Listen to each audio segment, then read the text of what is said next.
I'm Saul Kim. I'm an architectural designer based in Seoul, South Korea. I think that it pushes you to be more creative. I thought a lot with professors. I try to defy conventions. I definitely value the essence rather than the realism.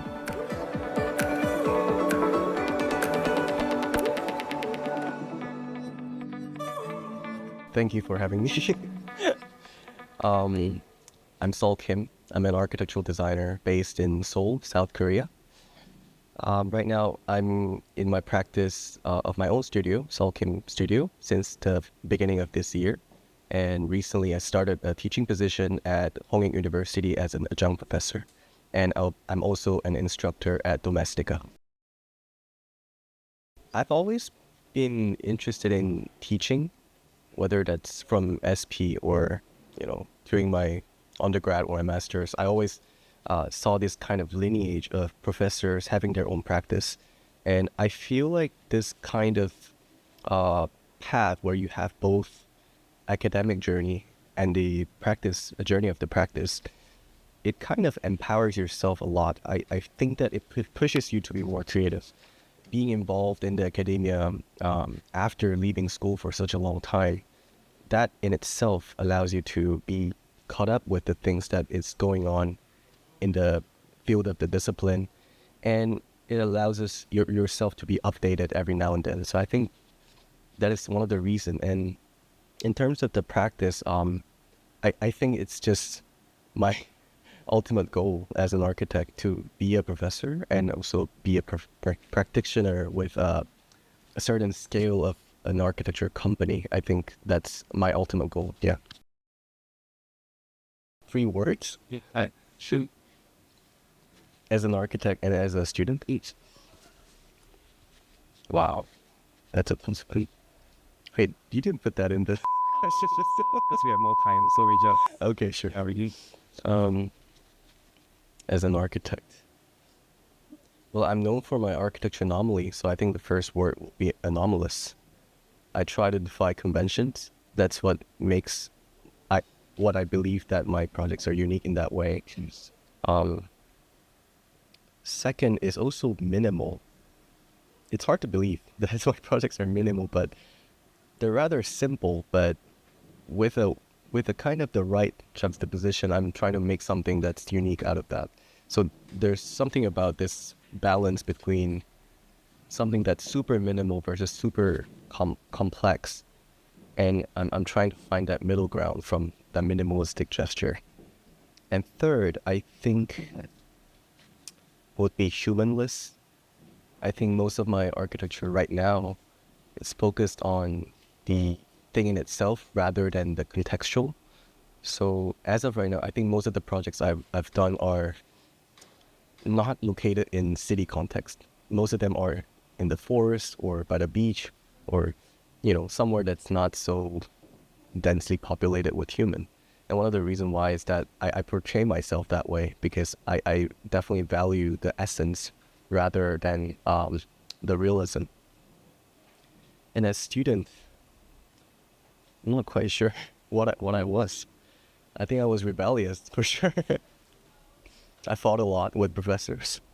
I tried to develop my own kind of philosophy too early, and that wasn't really a good thing eventually. But I think that kind of energy allowed me to be where I am today. So rebellious. Second is curious, maybe. I was always curious.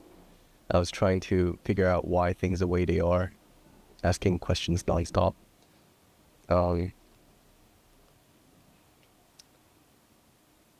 And the last one was quiet, actually. I don't like to stand out in the crowd. Yeah. It was only a possible in social media. And I myself, my personality doesn't allow me to be too obscene or too loud or anything like that. So, quiet. I think one of the biggest advantage you have as an architecture student or an architect is to be able to multitask. that's one of the biggest skill. Just because, um, you know, there's no way to do architecture quickly. There's no such thing. So it's a time-consuming major. It's a time-consuming career. So you can't avoid it. The only thing you can do is to have your environment set up in a way that the work itself is enjoyable and you're able to continue. So personally, I love listening to music, podcasts, anything that's, I don't know, entertaining. So I'm able to have my second screen entertain myself while I work. And I was okay with that, just having to go on maybe like 16 hours a day. I think that's one of the biggest advantage. So it's not something that everyone can do. So I'm not really sure if this is an advice for everyone, just for myself. Well, this is a question that would take an hour to answer.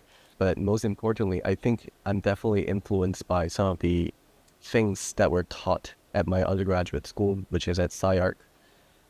They were really keen on teaching the students philosophy. And within this branch of philosophy, there's a study called speculative realism.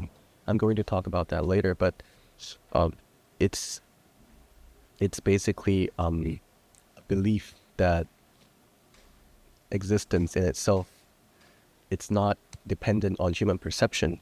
It's difficult to unpack in such a short paragraph, but that allowed me to grow my interest from that field of philosophy, eventually turning that into architectural idea, and then later on developing them into architecture anomaly, and finally come to my practice. So I think the one word that would describe is ontological. I think I gave a similar answer just now, where I said that I don't really talk about human that much. I like to think about the thing in itself, the very essence of it, the very core, the abstract idea. So most of the time, the way I see architecture is something that's not influenced by our human perception or biases. I think it's changing every time, I think. And that's a good thing. If you're stuck in one kind of direction, I think that's being stubborn. So definitely there was a big change, just mostly because of the environmental difference, having to move to different cities, having to move to different education system. That definitely had a great influence. But also I realized my interests start shifting. So I've done about 0 to 250 something anomalies total. And I realized if I look back, my interests are constantly shifting. It's going back and forth even. And I think maybe that's just diving into your deeper curiosity that was kind of unresolved before. So I've definitely, from cross-contamination, the school was more interested in the formal analogy, formal solution to architecture. So definitely that was me trying to force myself to do something formal. And at the GSD, with the Super NX project, that was a urban studio actually. No, sorry, architecture studio that focused on urban issue. And that allowed me to not think about the form at all and see the city as a structure. So that was a bigger kind of overarching differences that allowed me to be different at the time. And afterwards, I think even in my practice right now, me looking at my own projects, I would like to think of them kind of in different ways, just so that I can think about myself differently and see if there's any room for improvement. So yeah, I don't think I had a moment where it was just constant interest. Practice, actually. A lot of people think that this is out of just pure curiosity and creativity, but it's really not. Most importantly is to understand yourself, what you like, and how that relates to architecture. Otherwise, it's really difficult to continue on. You would feel lost. You would have no purpose as an architect. It's always important that you relate your kind of innate passion or something that you're interested in to architecture. Otherwise, the drive, it's never going to be enough just to say that, oh, I'm interested in something completely different and I'm trying to do architecture at the same time. It's not going to work out. I just think that with even if you don't have anything similar, you can try to find something within architecture that you're interested in. So that's by self-analyzing. It's really helpful to understand yourself before you start anything.